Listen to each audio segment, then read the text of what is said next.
Every day brings a cascade of stories, personalities, and phenomena that shape the world as we know it, and today is no exception. From groundbreaking designers and daring aviators to versatile artists and an evocative word that captures the interplay of light and shadow. November 22nd brims with inspiration and intrigue. So grab your favorite cuppa, settle in, and let's have a look.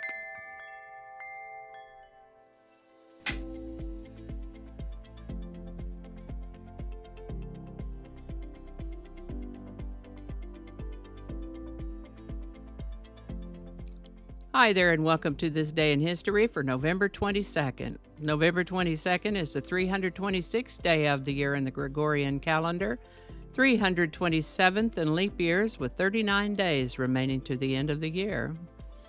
Today's word is umbra.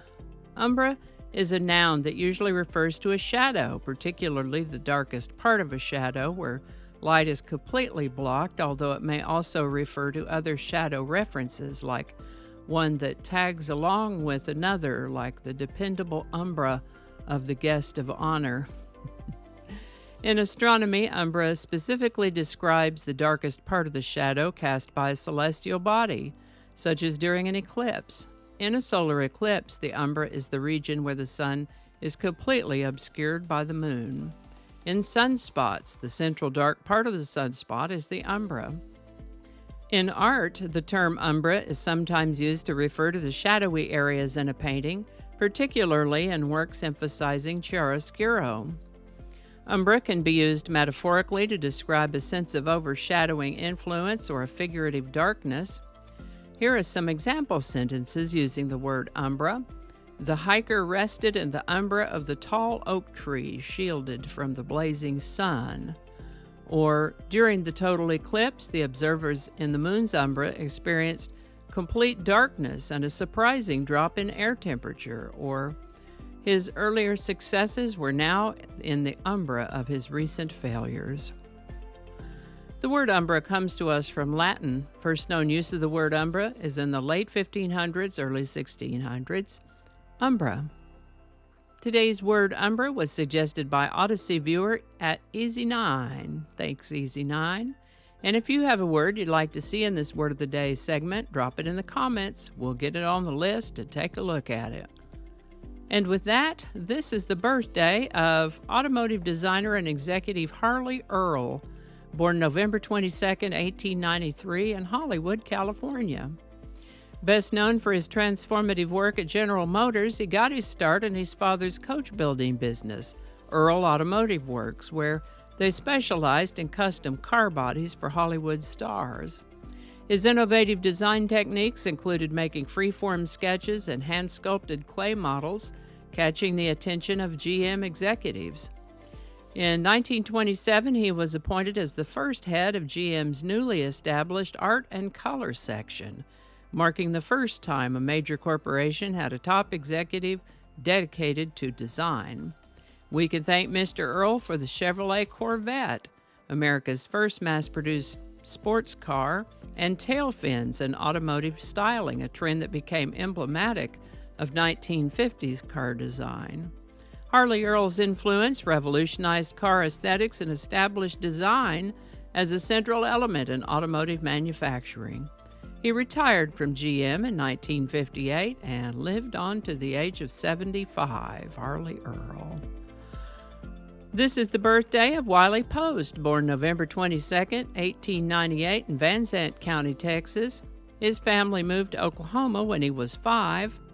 Wiley was an indifferent student throughout his school years, but he saw an airplane in flight at a county fair when he was about 15 or so, and was immediately inspired to go enroll in the Sweeney Automobile and Aviation School in Kansas City.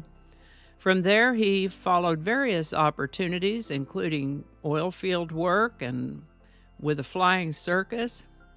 Work on those oil rigs can be really dangerous, though, and he sustained an injury that cost him his left eye.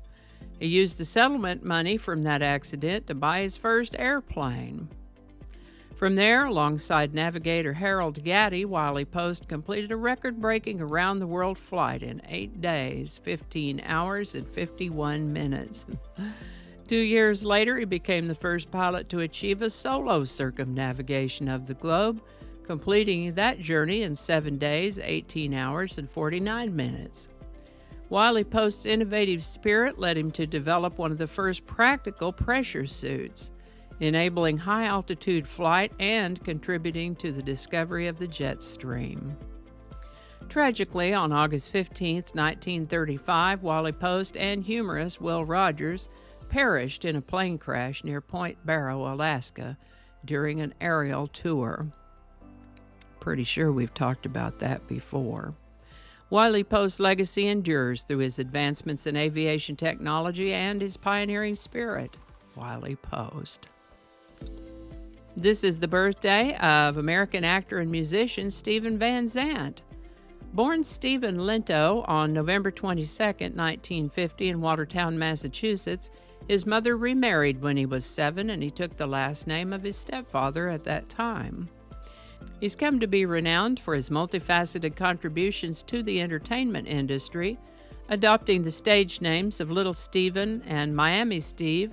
He's a long-standing member of Bruce Springsteen's E Street Band, where he plays guitar and mandolin.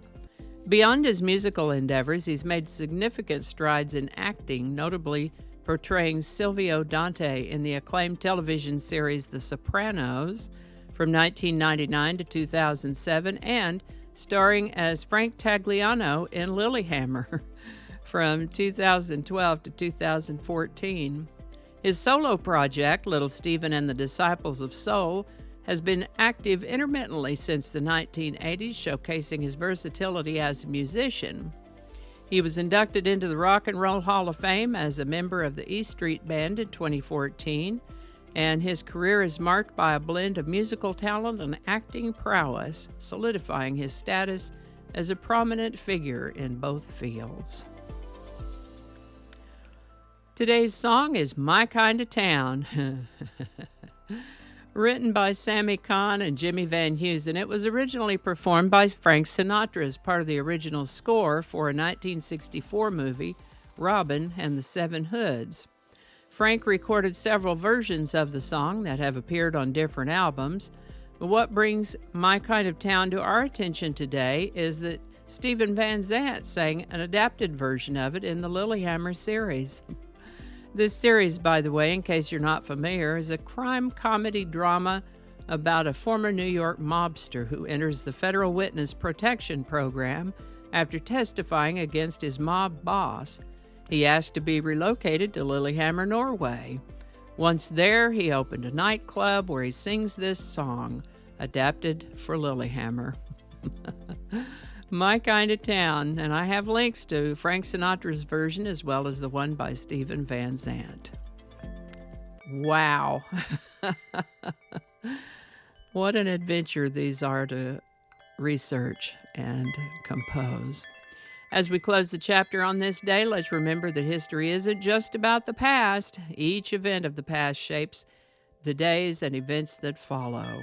Every day is an opportunity to learn, marvel, and grow. Take care, and I'll see you next time. And I think that's going to do it for us today. Thank you so much for watching. Consider subscribing if you haven't already. Feel free to share this video with a link in your email, messaging, or social media. If you enjoy this series, you can check out the playlist that contains these videos. I'll put a link to that in the description. That playlist lives on YouTube, so for other platforms, I'll include a link to my blog page. It's called No Really. You can also find me on Rumble, BitChute, and Odyssey. All those links in that description. Alrighty, that's all I can think of right now. Thanks again, and I'll see you next time.